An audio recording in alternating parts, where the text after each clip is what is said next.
Kasi di ba kumakalat, natatakbo daw kayo ng mayor ng Davao, pero I think you already denied it, GM, no? Bakit po sa tingin po ninyo ay mabilis kumalat yung usap-usapang ganito?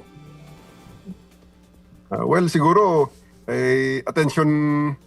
baka attention bait lang talaga siguro ako at medyo marami lang talagang mahilig makakuha ng clicks din sa kanilang mga pages kaya ginagamit ang aking buka at ang aking mga statements para sa makadraw ng attention. Pero kaya nga, I find it, nung una, mga 3 days na yan pinabayaan ko lang. Hindi, mga last week pa pala yan dahil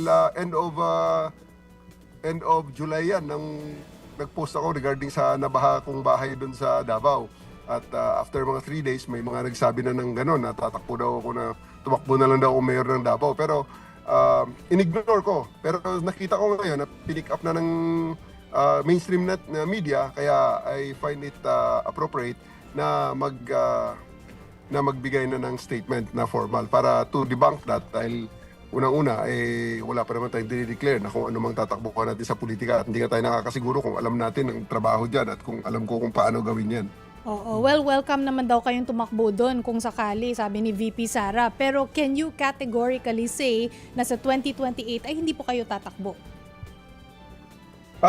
Alam nyo, sa ngayon talaga, trabaho muna talaga sa MMDA ang ating focus at kung pagdating man dyan sa bandabarya yan at merong mga kung anumang mga opportunities na ibibigay ang ating mga kababayan at tingnan natin, let's cross the bridge when we are there.